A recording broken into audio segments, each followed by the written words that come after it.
So I'm kind of just gonna jump right into the video for this one. You can see me kind of fiddling, doing my thing, setting up my iPad, trying to find some inspiration for a page in my sketchbook. This page is actually paired right next to the page that you saw that I painted the video before this one of a man and a chicken. And so I am using kind of a similar color scheme, and I was just kind of scrolling on Pinterest trying to see what it was that inspired me and made me feel the urge to draw. So if kind of hanging out and just seeing me complete a page in my sketchbook sounds like something you would enjoy, feel free to stick around. My name is Rory Fluent. Feel free to call me Rory. And if you're new around here, hi, hello, how are you? Feel free to let me know in the comments below. And if you're not new around here, what is up, my dudes? Let's get into this sketchbook spread, or a sketchbook page, rather. I wanted this particular spread to be thematically about something that I love drawing, something that's very comfortable to me, and something that I sketch that I get a great amount of joy from. And at this point in the video, you can see my cat deciding to join me and interrupt my sketchbook-ing, I guess, but I wasn't very upset about it, honestly. He's so fluffy. And he decided not to stay, which is honestly helpful because normally when he chooses to lay down on my sketchbook, I have a much harder time trying to pick him up, not just because of the angle that he's at, but also because he's just so cute and I have a hard time wanting to pick him up. But back to what I was originally saying, I am drawing a pile of newts because newts are very much a comfort doodle to me, something that I draw when I'm not totally sure what else to draw, or when maybe I want to make art but am not sure of the kinds of art that I want to make, or not necessarily feeling it. I almost always want to draw newts, so sometimes I'll just start there and maybe draw one. Other times it becomes an entire page, just like this did. So one of the things that I really like to use Pinterest for, obviously, is inspiration, but in terms of the kinds of inspiration that I like to look at, I'll look at images and photos that people have taken. I'll look at other people's drawings. I'll look at color palettes and, I don't know, thematic designs, and at the way that people choose to use typography and illustration within an illustration. And I'll look at packaging, I'll look at logos, just all kinds of things to kind of get an idea compositionally, color, I guess, wise, like maybe in terms of my subject matter. There are so many different reasons why I just scroll and look at so many different things, and it's because I'm looking for any kind of inspiration, anything that will maybe cause me to want to draw.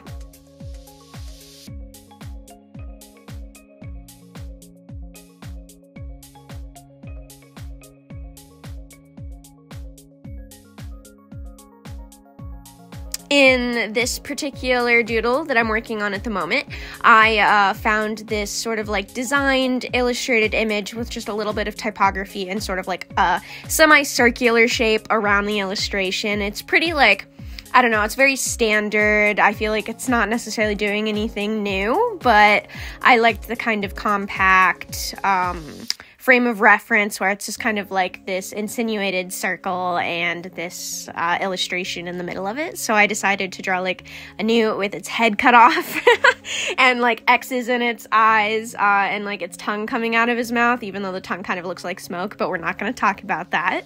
And I just had a lot of fun with this really derpy, silly, kind of morbid doodle.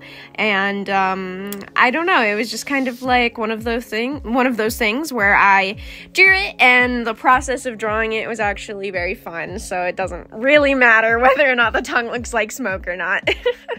One of the things I've been doing in this sketchbook, one of the sort of like art goals that I have, is drawing newts and squiggly boys that are very dynamic and like overlap their own body parts and feel more like they are occupying a space. They feel more like they are integrated in the frame of which I'm drawing them in, and just actually genuinely real, like tangible, more so than just a flat illustration. I want them to feel more than a flat. I want them to feel lively and very much like they are interacting within a space. And so with the newt that I'm drawing that's kind of like listening to music in the top right hand corner, I am really trying to kind of make the folds of this long sort of sinewy body fold over itself and interact with itself in the space that I'm drawing it in, and also trying to add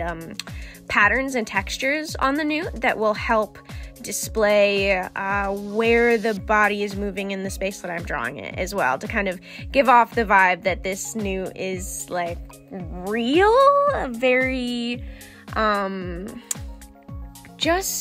guess I just said it best when I said not flat. And I don't necessarily mean that in the way of like flat design or flat illustration where it's like 2D and on a page. Obviously that's what it is, but I want it to feel like it is occupying the space that it is in and interacting with itself.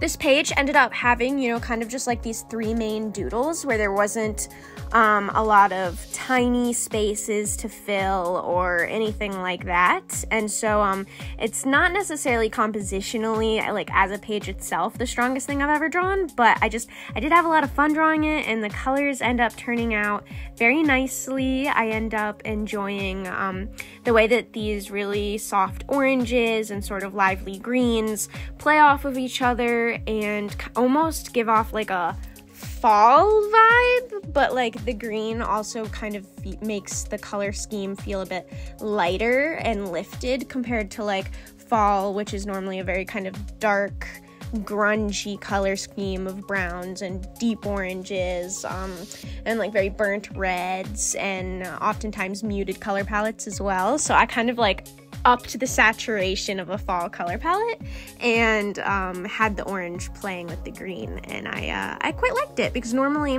when I'm reaching for another color with orange, I tend to think blue simply because of the the complementary juxtaposition, but I feel like the green ended up really playing well with the orange and making the orange feel very vibrant and soft, and they just really helped each other pop off the page, each other being the colors.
While I was drawing this particular sketchbook page, my cat was just having a field day trying to interrupt me and get in my way and steal my attention away so that I was no longer drawing newts. And honestly, you know, he does that all the time, but for this particular spread, he was just being really egregious about it. I don't know why he kept coming up.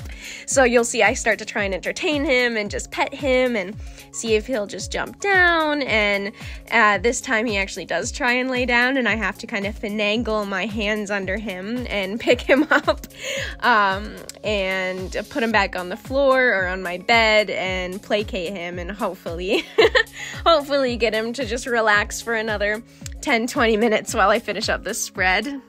You actually get a little peek at the full illustration of the man holding the chicken there, and you'll see, like, I'm trying to use those same colors. I actually forgot that I used a deeper red tone as well on this sketchbook spread, because again, trying to kind of keep the whole spread cohesive. So pretty standard with my orange. I always use Winsor & Newton Cotman, raw sienna, and then the green is kind of like an olivey green from Schminke, mixed probably with like Daniel Smith's Undersea Green, and then the red is literally, I believe it's called Red Brown from Mission Gold. It's like the only Mission Gold color that I have left in my palette, because the Mission Gold paints were some of my first professional grade watercolor paints. They they were on Amazon for like a super discounted price, so I went ahead and tried them out and upgraded. I think from what was originally just my pure Winsor & Newton Cotman watercolor palette, where like I bought the case of it that oh my god, what is it called, like where they're all like individual pans that are wrapped and you unwrap them and it's the whole Cotman line. I think I upgraded from that to the Mission Gold paints, though I think in like the grand scheme of things I wouldn't necessarily say it was a total upgrade, because I did not love, like I don't love the paints anymore really at all. But for me at the time, the vibrancy was really exciting because the Cotman paints are anything but vibrant. There's just something about that raw sienna color that keeps me coming back to it, though. I can't help it. So back to like actually what I'm painting. You can see I'm really trying to experiment with layering on my brush strokes, keeping that kind of textured feel to the sketches that I've been trying out lately and really enjoying. And I'm kind of trying to keep that in mind as I am trying to complete this spread and go about painting the spread.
In terms of like sketchbook spreads, this one came along very easily and naturally. And it also, I don't know, like it was very smooth to complete and very quick to be completed as well. I feel like there were no like major errors. I didn't feel like having to gouache over anything. It was all purely watercolor, which I'm getting a lot more comfortable with gouache, but I was happy to be able to complete this, without gouache and kind of get a similar feel to what I've been going for with the gouache and watercolor kind of combination. I also feel like this page was like a really good blend of the small detail work that I like to do and the crisp shading mixed with the kind of more textured, more layered painting style that I'm going for. Going in and adding the detail work for the newt that's listening to music with the dark red was one of my favorite parts. I feel like it's really satisfying to just fill in this sort of like squiggly line that I drew in the sketch and kind of see that pattern come to life as it interacts with the shape of the newt.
Sometimes I feel like the most difficult thing for me with the newts is getting kind of that spatial awareness of how the body is wrapping around itself, and I was just really happy with the way that this one in the top right corner kind of turned out.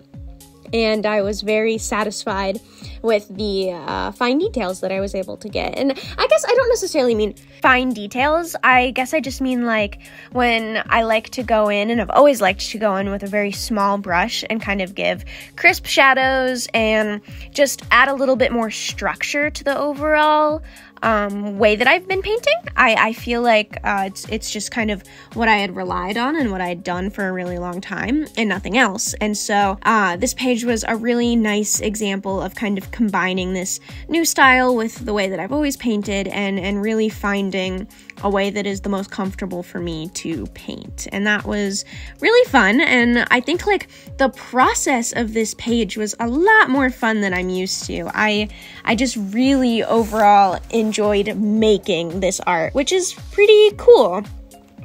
I feel like I watch a lot of artists, like on YouTube and YouTube Shorts and stuff, and a lot of them talk about how like the process of making art can be more fulfilling than the art that they've made. And I didn't really feel like I'd ever felt that before, and this spread was kind of one of those things. I don't necessarily think it's the greatest thing I've ever done. You know, the dead inside newt is kind of lopsided and not like the best. And again, the like composition of the page itself kind of sucks, but I was just, you know, happy with the content that I had drawn and really happy with the way that I had gone about doing it. The process was just super satisfying. Adding in those final details with the pen, I guess it's not a pen, it's like a brush pen, you know, like, so it's an ink liner with kind of like a soft, flexible nib. It's definitely my preferred way of going about inking my sketches and illustrations at this point. And per usual, I just felt like that really brought everything together, tied everything up in a nice little bow. I feel like the harsh edges that the black liner gives the things that I've doodled and painted and drawn always helps the pieces look more like the way that I wanted them to look in the first place, like they were in my head.